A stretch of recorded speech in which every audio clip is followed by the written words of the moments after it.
সুপ্রিয় ভিউয়ার্স, আসসালামু আলাইকুম রহমতুল্লাহি ওবারাকাতুহু। আশা করছি সবাই ভালো আছেন। হ্যাঁ, আমি আজকে কিছু কথা বলবো পাথর কাণ্ড নিয়ে, যেটা কিনা আমি আজ থেকে কিছুদিন আগে গেছিলাম, প্রায় 6 মাস আগে গেছিলাম আপনার হলো সিলেটে। তো যাওয়ার পরে আমি কিছু ভিডিও করে নিয়ে আসছিলাম। আমার ল্যাপটপে এগুলো ছিল, আমি জানতাম না। তো হঠাৎ করে পাথর কাণ্ড নিয়ে যে ঘটনা ঘটলো বাংলাদেশে, আমি ল্যাপটপ খুলতে দেখি এই ভিডিওগুলো আমার কাছে আছে। তো আপনারা দেখতে পাচ্ছেন যে আমি পিছনের ক্যামেরাটা ভিডিও করতেছি, দেন আমার সামনের ক্যামেরাও ওপেন আছে, দুইটা ক্যামেরা একসঙ্গে কাজ করতেছে। তো আমি দেখাতে যাচ্ছিলাম যে পাথর এবং পর্যটক মানুষগুলো এই পাথরগুলো দেখার জন্য, পাহাড়গুলো দেখার জন্যই সিলেটে যায়। পাথর প্লাস জাফলং এ, যাই হোক, যে পাথরগুলো ভেসে আছে বা দেখা যাচ্ছে, এই পাথরগুলো দেখার জন্য সচরাচর যায়।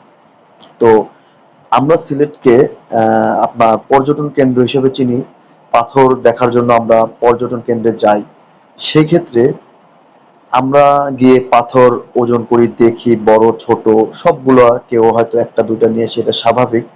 বাট রিসেন্টলি পাথর ঘটনায় যে ঘটনা ঘটে গেল, সেখান থেকে যে পরিমাণে পাথর বালি এগুলা গুম করে দেওয়া হলো, বা এগুলা একদিনের মধ্যে উধাও করে দেওয়া হলো, মানে এটা খুবই দুঃখজনক ব্যাপার বাংলাদেশের জন্য। যে বাংলাদেশ প্লাস ভারতের বর্ডারের পাশে যে পর্যটন কেন্দ্রটা পাথর বালির সংমিশ্রণে গড়ে উঠেছিল, দেশ প্রান্ত থেকে, এক প্রান্ত থেকে আরেক প্রান্তর মানুষ এই পর্যটন কেন্দ্রে যাইতো।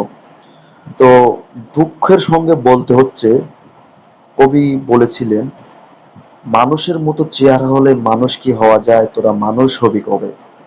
যাই হোক, আমরা হয়তো দেখতে মানুষের মতোই হয়েছি, বাট মানুষ হইতে পারি নাই। দেখেন আজকে বর্তমানে সেখানে নাকি মরুভূমি হয়ে গেছে, অর্থাৎ বালির চরের মতো হয়ে গেছে, অথচ পাথরগুলা নেই।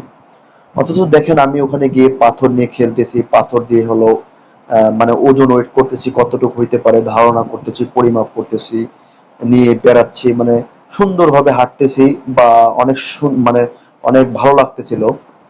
এবং নদীর মতো করে যে নালা চলে গেছে, পাথর দেখেন অনেক সুন্দর, অনেকে পানিতে নেমে পাথরগুলো তুলতেছে, দেখতেছে, কত সুন্দর পরিবেশ। অথচ আমরা কি করলাম, শুধু কিছু টাকার জন্য এই পাথরগুলোকে আমরা ওখান থেকে রাতারাতি গায়েব করে ফেললাম। প্রশাসনের চক্ষু আড়ালে পাথরগুলো যে চলে গেল কোথায়, কেউ বলতে পারছে না। আমার কথা হলো, এতগুলো পাথর যদি কেউ লুট করে, অবশ্যই প্রশাসনের সহযোগিতা ছাড়া লুট করতে পারে নাই।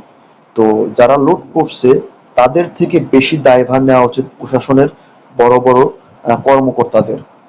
তাই বলছি, যারা এর সঙ্গে জড়িত, পরিবেশ রক্ষা করার থেকে যারা পরিবেশের ক্ষতি আনতেছে, তাদেরকে অবশ্যই শাস্তির যোগ্য, তারা অবশ্যই শাস্তি পেতে হবে। তাই তাদেরকে চিহ্নিত করে, তারা যদি যেই দলেরই হোক, তাদেরকে চিহ্নিত করতে হবে। কারণ একটি মানুষের জন্য একটি দলের বদনাম হচ্ছে। তাই সেই মানুষটাকে অবশ্যই চিহ্নিত করে শাস্তির ব্যবস্থা করতে হবে। পরিশেষে একটা কথাই বলতে চাই, আমাদের প্রকৃতিকে নষ্ট করবেন না। আপনারা যেটাই করছেন করেন, কিন্তু প্রকৃতি নষ্ট করবেন না। হয়তো আজ থেকে 10 বছর, 20 বছর বা 50 বছর পরে বই পুস্তকে যখন আপনাদের ছেলে মেয়েরা পড়বে যে অমুক জায়গায় সাদা পাথর, অমুক জায়গায় জাফলং এ যে পাথরগুলো ছিল রাতারাতি গুম হয়ে গেছে, রাতারাতি গুম করেছে কোনো এক ব্যক্তি বা কোনো এক মহল, তখন তারা আপনাদের প্রতি যে ভ্রান্ত ধারণা হবে, আপনাদের প্রতি যে ঘৃণা হবে, এই ছবিগুলো দেখে তারা ভাববে যে আমরা কেন এত সুন্দর পর্যটন কেন্দ্র পেলাম না, আমরা কি দোষ করেছিলাম আমাদের জন্মের পূর্বে, বা আমরা যখন ছোট ছিলাম তারা আমাদের কাছ থেকে এই পর্যটন কেন্দ্র কেড়ে নিল রাতারাতি, পাথরগুলো গায়েব করে, বালিগুলো গায়েব করে। তাই বলছি, আপনারা যারা এই কাজের সঙ্গে লিপ্ত আছেন, যদি এটা আপনাদের উচিত হয় নাই, হ্যাঁ, আমাদের বাংলাদেশ সরকার যদি মনে করত দেশের স্বার্থ রক্ষার জন্য, দেশের অর্থনৈতিক চালু করার জন্য, দেশের অর্থনৈতিক উন্নয়ন করার জন্য, পাথরগুলো তুলে আমরা সংরক্ষণ করে পাথরগুলো মোড়কজাত করে বাজারজাত করব, যাতে বাহিরের পাথর আমাদের প্রয়োজন না হয়। কিন্তু সরকার এই বিষয়ে কোনো পদক্ষেপ নিল না। বাট আপনারা যে কাজটি করলেন ভাই, আসলে দেশ ও দেশের বাহিরে আমাদের সবার মাথা নিচু হয়ে গেছে। কারণ আমাদের দেশের মানুষ যে এত খারাপ তা প্রমাণ হয়ে গেল বহির্বিশ্বে।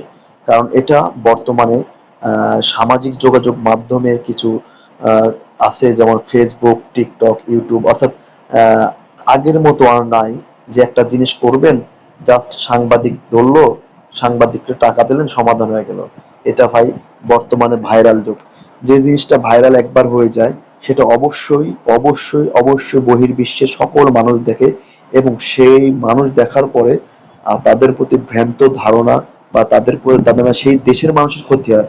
যেমন আমার দেশের মানুষ, কত মানুষ শ্রমিক বাহির রাষ্ট্রে আছে, তাদের প্রতি একটা এখন ঘৃণা হবে মানুষের, যে তোদের দেশের মানুষ পাথর সহ লুট করে, তোদের দেশের মানুষ রাতারাতি পাথর গায়েব করে দেয়, তোরা এত ভালো, মানে চোর বলে সম্বন্ধ করবে। তাই আপনাদের জন্য আমাদের প্রবাসী ভাইদেরও সমস্যা হবে।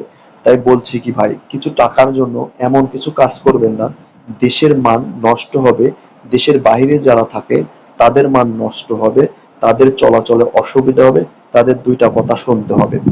পরিশেষে এটাই বলতে চাই, যেইভাবে পাথরগুলো নিয়ে গেছিলেন ঠিক সেইভাবে সম্পূর্ণ পাথর আবার পরিবেশ রক্ষার স্বার্থে ফেরত দেবেন। হ্যাঁ, দেশের মানুষ যদি চায়, সরকার যদি চায়, দেশের অর্থনৈতিক উন্নয়ন করব, ভারত থেকে আমরা পাথর কিনবো না, আমাদের এলাকায় আমাদের দেশে যে পাথরগুলো আসছে এই পাথরগুলো আমরা সংরক্ষণ করে বাজারজাত করব, ভারতের এলজি পাথর আমরা নিব না, তাহলে সেটা সম্ভব। বাট আপনাকে কে সাহস দিল, আপনাকে কে এই বুদ্ধি দিল এই পাথরগুলো গায়েব করার? তাই বলছি, সবাই ভালো থাকবেন, সুস্থ থাকবেন, সেই কামনায় আজকের ভিডিও এই পর্যন্তই। ধন্যবাদ। খোদা হাফেজ। আসসালামু আলাইকুম ওয়া রাহমাতুল্লাহি ওয়া বারাকাতুহু।